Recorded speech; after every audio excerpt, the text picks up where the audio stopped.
All right, so how do we do the other side? What I'm gonna do is I wanna take my tires that are done,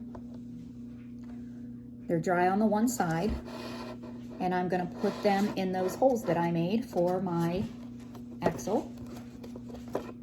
Okay, so I got my front tires in there, and there's my back tires.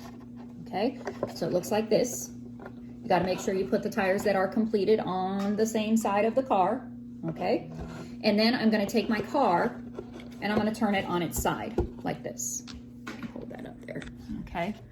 So I'm going to turn it so that it is on its side, okay? Now, sit that back down.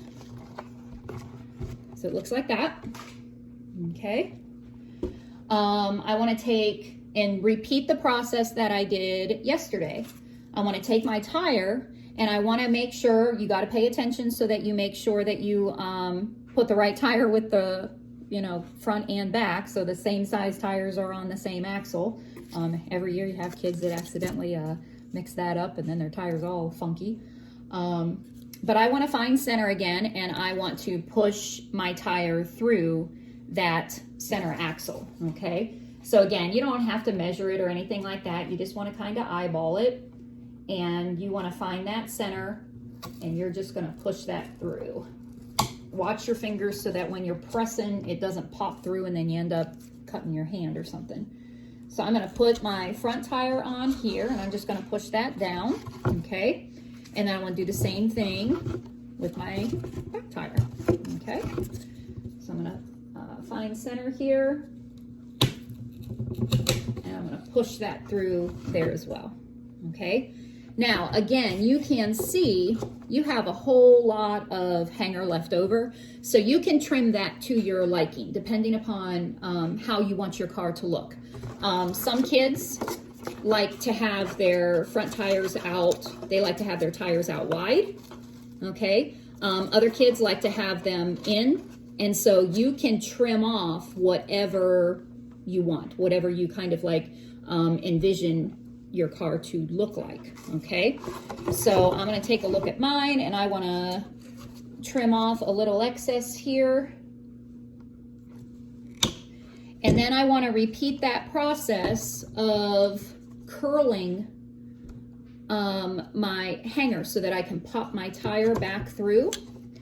So I'm gonna push my tire down close to the body of the car. I'm gonna take my pliers, and I'm just taking the very edge, okay, the very edge of that hanger, and I'm just gonna curl that around, okay?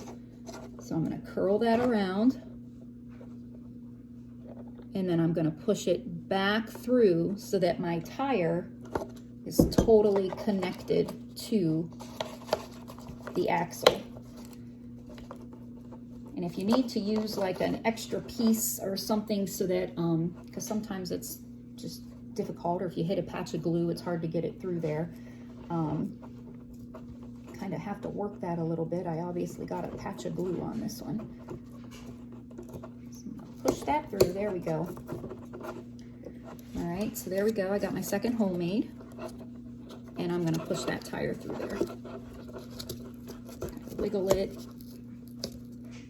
And now looks the same way as it did yesterday when I set up the tire there.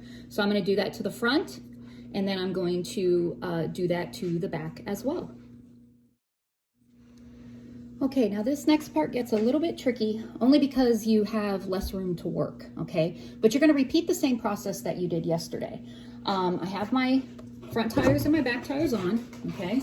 So I've got my front tires there, got my back tires here, and I need to do the yarn again. I want to make sure that everything is secure, tires are not able to come off. We want them securely attached to the wire hanger. But like I said, now you have less room to work, so that you got to really kind of be careful and work daintily, I guess. So I want to take my string like I did yesterday, and I want to tie that around.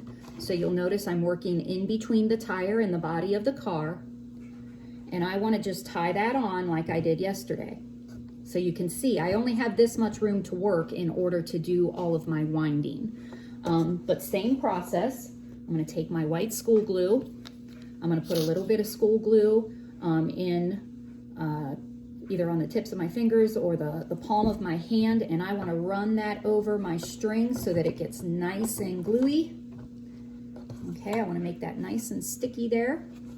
And I'm going to hold on to that knot, and I need to wind that around. So I guess when you're thinking about how you want to make your axles or how close you want the tires to the body of your car, kind of keep that in mind, that you're going to want to make sure you have room for your hands to work a little bit here. So I want to wrap that around nice and tight as I can, and I'm going to push that up against my tire again. And again, same principle as yesterday, you want to form that T. So when I'm looking at my tire, the tire is the top part of the T, and my axle is the perpendicular part here. So I want to push that up against there. I want to make sure that that is staying nice and straight. And then I'm going to add my blob of glue up here at the top so that that will be secure. Okay. Okay, so here's my setup for today. I've got my car resting on its side. All of my axles are now in place. I have my string tight to the wheel up underneath, okay, and waiting for that to dry. And I've got my blob of string up on the top part of my tire to again make it as sturdy as possible. So that's where we have to stop for today. We need to again give another 24 hours and allow our glue to dry, and then we'll be able to finish the car up tomorrow. I'll show you how to attach the rubber bands and how to do your winding.